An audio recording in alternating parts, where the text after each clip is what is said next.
Hello guys, welcome back to my channel.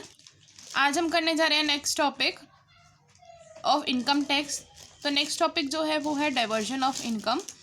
अब ये जो है कॉन्सेप्ट ऑफ इनकम में ही इंक्लूड होता है। सो डाइवर्जन ऑफ इनकम का मतलब होता है, diversion of income means that the income is diverted to some other person under some legal obligation. The income is received after diverted is the taxable income. अब इन्होंने क्या बोला कि जो इनकम है, डाइवर्जन ऑफ इनकम का मतलब है कि इनकम पहले से ही डाइवर्ट की गई है अंडर सम लीगल ऑब्लिगेशन, किसी लीगल ऑब्लिगेशन की वजह से।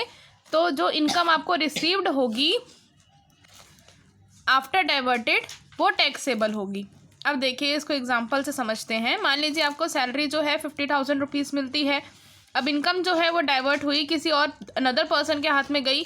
मान लीजिए गवर्नमेंट के हाथ में गई, कुछ लीगल ऑब्लिगेशंस थी जो गवर्नमेंट ने आपसे 10,000 रुपये ले लिए। अब आपको रिसीव तो सिर्फ कितने हुए, 40,000। तो यही 40,000 पर आप टैक्स पे करेंगे, ना कि 50,000 पर। बेशक आपकी इनकम 50,000 रुपीज़ है, लेकिन टैक्स पे कब किया जाएगा, 40,000 रुपीज़ तब किया जाएगा जब इनकम डाइवर्ट हुई है अंडर सम लीगल ऑब्लिगेशन, किसी लीगल ऑब्लिगेशन की वजह से। ठीक है। उसके बाद आता है application of income. Application of income में क्या होता है कि if an income is diverted to some other person voluntary, income यहाँ पर भी डाइवर्ट हो रही है, लेकिन दोनों में फ़र्क क्या है, यहाँ पर आप अपनी मर्जी से डाइवर्ट करेंगे इनकम को, वहाँ पर किसी लीगल ऑब्लिगेशन की वजह से डाइवर्ट होगी। ठीक है, तो उसको हम कहेंगे एप्लीकेशन ऑफ इनकम। इसको अभी एक एग्जांपल देखते हैं। मान लीजिए आपकी सैलरी वही है 50,000 रुपीज़, यू फुली रिसीव्ड, आपने पूरा का पूरा 50,000 रुपीज़ अपने एम्प्लॉयर से रिसीव्ड किए। देन जो इनकम है वो टैक्सेबल इनकम है, 50,000 ही आपकी टैक्सेबल इनकम होगी। बट आपने क्या किया, वॉलेंट्री अपनी मर्जी से एनजीओ में 10,000 रुपीज़ का कॉन्ट्रीब्यूशन दे दिया।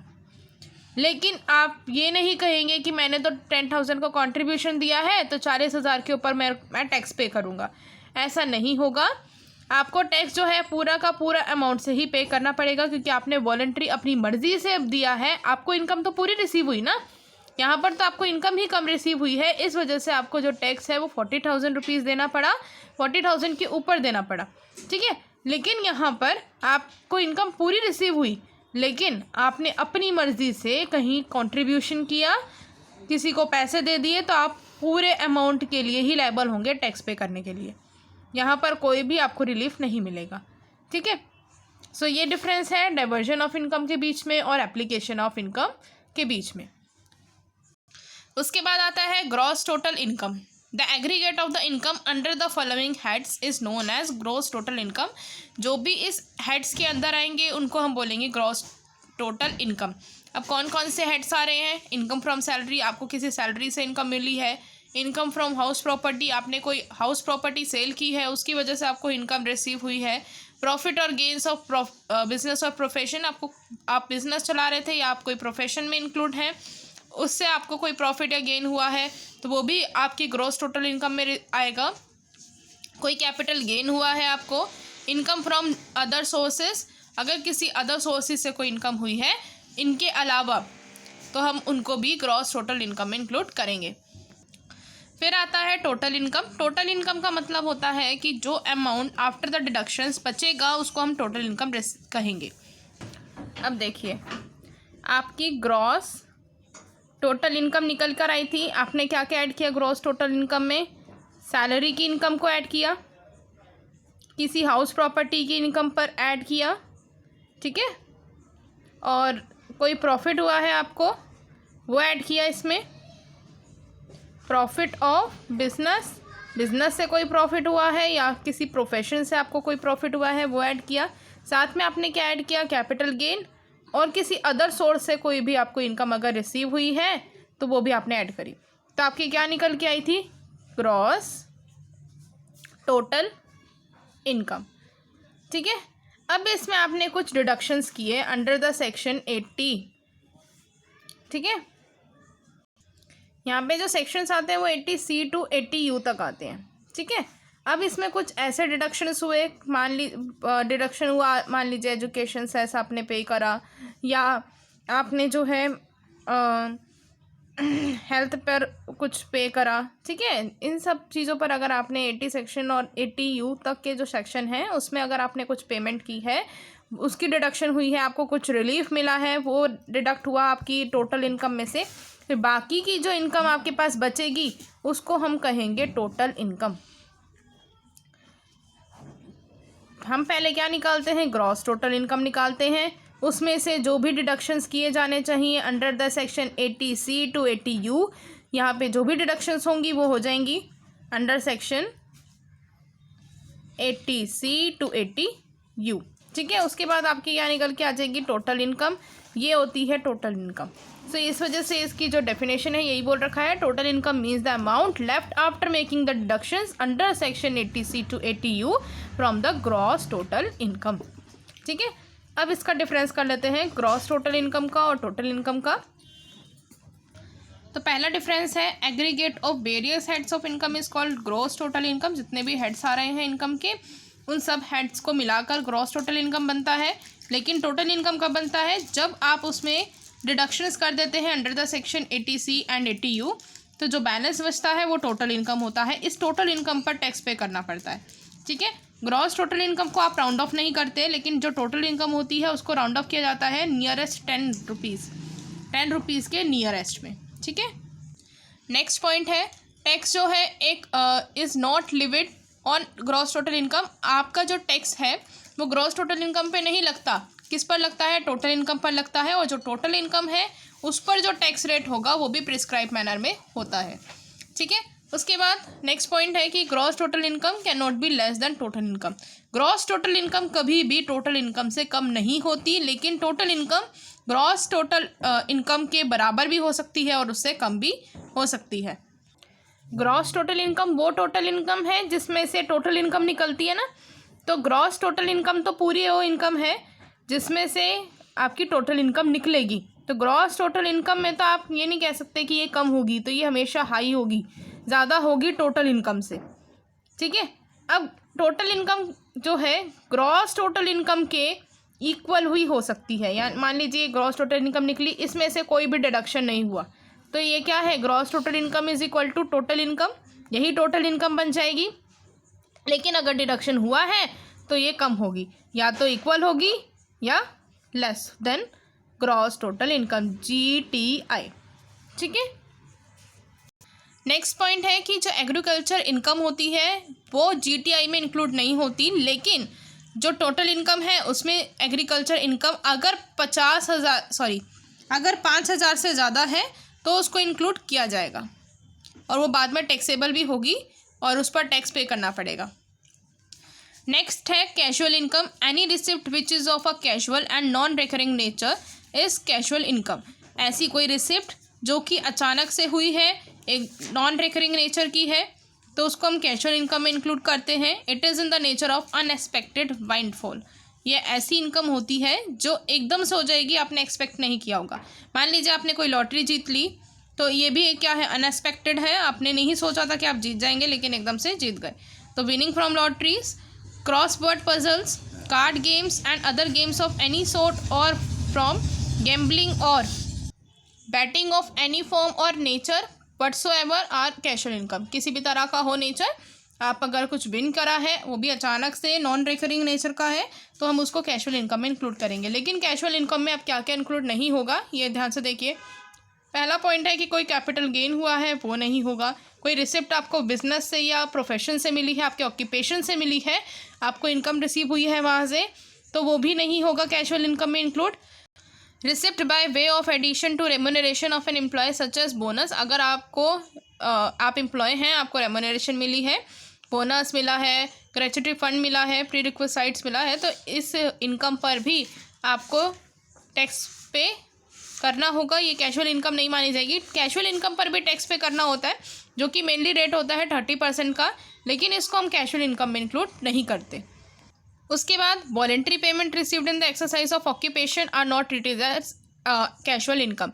अगर आपने वॉलेंट्री अपनी मर्जी से पेमेंट रिसीव करी है, जिस पर आपने काम किया है, वर्क किया है, यानी ऑक्यूपेशन के बिहाफ पर आपने रिसीव करी है, तो वो पेमेंट कैजुअल इनकम में या वो रिसिप्ट कैजुअल इनकम में इंक्लूड नहीं होंगी।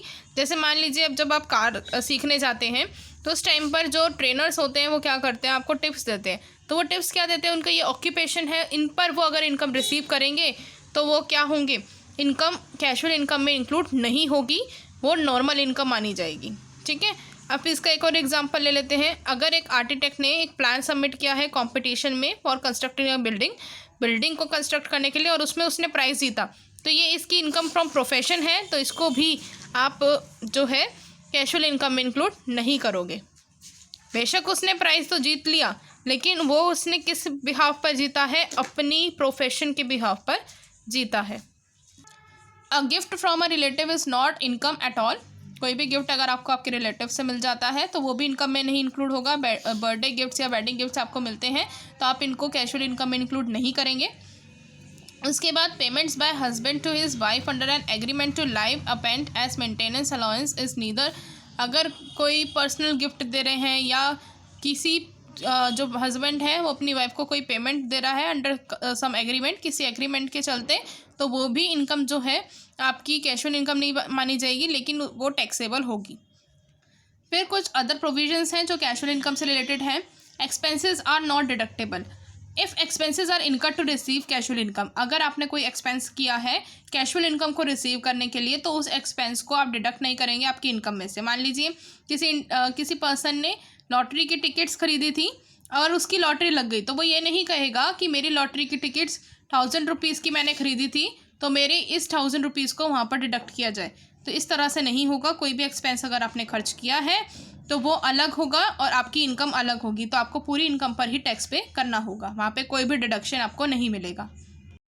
नेक्स्ट पॉइंट है set off loss is not permitted if instead of casual income there is a casual loss.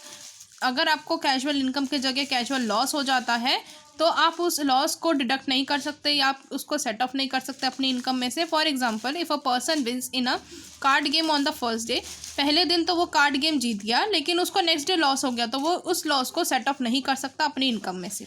ठीक है, नेक्स्ट है tax deduction at source. If the winning from any lottery, horse race, crossword puzzles, card game and other game of any sort exist ₹10,000। अगर ऐसी incomes हैं जो आपको receive हुई हैं 10,000 से ज़्यादा हैं तो ये tax at a source deduct होंगी और इसका भी एक प्रिस्क्राइब रेट होता है। रेट ऑफ टैक्स, अगर कोई विनिंग फ्रॉम लॉटरी से आपको टैक्स मिला है, कैजुअल इनकम से जो भी कैजुअल इनकम से आपको जो भी इनकम मिली है उसके ऊपर जो टैक्स होगा वो 30% का चार्ज किया जाएगा। उसके बाद आती है एक टर्म असेसी। असेसी का मतलब होता है कि जो टैक्स को पे करने के लिए लाइबल है। फिर दूसरा point, who is liable to pay any other sum of money. जो लाइबल है अंडर दिस एक्ट कि आपको कुछ मनी जो है टैक्स पे करना पड़ेगा उस मनी पर, जैसे इंटरेस्ट रिसीव हो रहा है आपको कोई पेनल्टी पे करनी पड़ रही है, तो ये भी मतलब है एसएससी कि एसएससी वो पर्सन है जो कि टैक्स को भी पे करेगा और कुछ अदर सम लाइबिलिटीज़ हैं उनको भी पे करेगा। Who has been taken income from income और असेसमेंट ऑफ फ्रिंज बेनिफिट्स। ये वो पर्सन है जो कि फ्रिंज बेनिफिट्स की इनकम भी रिसीव करता है। Who is deemed to be an assessee under any provision of this act. Assessee जब भी माना जाएगा जब भी हम कहेंगे कि डीम टू बी असेसी, यानी कुछ पर्सनस को माना जाता है कि ये असेसी हैं, इनको टैक्स पे करना पड़ेगा। उसके बाद who is deemed to be an assessee इन default under any provision of this act. ये भी है कि अगर कोई ऐसा असेसी है जिसने डिफ़ॉल्ट किया है तो वो भी असेसी माना जाएगा और उसको टैक्स पे करना पड़ेगा। किसी पर्सन ने डिफ़ॉल्ट किया है, टैक्स पे नहीं कर रहा, तो वो असेसी माना जाएगा और उसको कहा जाएगा कि आप टैक्स पे करें। अभी जो दो पॉइंट आए हैं, deem to be an assessee और असेसी इन डिफ़ॉल्ट, इनको हम डिटेल में पढ़ते हैं अभी। Deemed assessee, a person who is deemed to be an assessee for some other person is called deemed assessee. मान लीजिए यहाँ पे दो एग्जाम्पल्स गिवन हैं कि किसी पर्सन की डेथ हो गई, उसके बाद उसका जो लीगल रिप्रेजेंटेटिव है उसको हम असेसी मान लेंगे कि अब वो टैक्स पे करेगा उसके बिहाफ पर। ठीक है, अगर उसने टैक्स पे नहीं किया है, डेथ हो गई है अचानक, तो हम ये मानेंगे कि उसका जो लीगल रिप्रेजेंटेटिव है वो पेमेंट करेगा टैक्स की। A person representing a foreigner और अ माइनर और a lunatic is treated as an assessee for the income of such. अगर इनको भी कोई इनकम रिसीव हुई है, माइनर को या ल्यूनेटिक या जो फॉरनर हैं, तो इनके ऊपर भी उनको टैक्स पे करना पड़ेगा और उन लोगों को भी हम क्या मानेंगे, असेसी। माइनर्स की जो पेमेंट होती है, वैसे तो माइनर जो हैं उनके ऊपर ज़्यादा कोई लॉ नहीं लगता, लेकिन टैक्स उनको पे करना पड़ेगा अगर उनको भी कोई इनकम रिसीव्ड हुई है। उसके बाद असेसी इन default. When a person is responsible for doing any work under the act and he fails to do it, अगर वो कोई ऐसा काम कर रहा है और काम करने के बाद उसने क्या करा, उस काम में वो फेल हो गया, ठीक है। अब मान लीजिए उसने इनकम अर्न कर ली, उसके बाद वो ना टैक्स नहीं पे कर रहा, तो वो क्या हुआ, एक असेसी इन डिफ़ॉल्ट हुआ। अब उसको पेमेंट करनी पड़ेगी टैक्स की। For example, if a person while making any payment to another person, अगर वो किसी दूसरे पर्सन को पेमेंट कर रहा है और टैक्स पे करना भूल गया, उसमें से उसने टैक्स का जो पेमेंट है उसको डिडक्ट नहीं किया, तो वो क्या होगा, आगे लायबल होगा उस टैक्स को पे करने के लिए, ठीक है। And there on at a source does not deduct income tax there from or having deducted, उसने या तो डिडक्ट तो कर लिया इनकम टैक्स, लेकिन डिपॉजिट ही नहीं कराया गवर्नमेंट ट्रेजरी पर, तो उसको भी असेसी इन डिफ़ॉल्ट ट्रीट किया जाएगा और वो इनकम टैक्स पे करने के लिए लायबल होगा। सो आज हम करेंगे यहीं तक का ही टॉपिक, नेक्स्ट वीडियो में हम करेंगे नेक्स्ट टॉपिक। मिलते हैं नेक्स्ट वीडियो में, बाय बाय।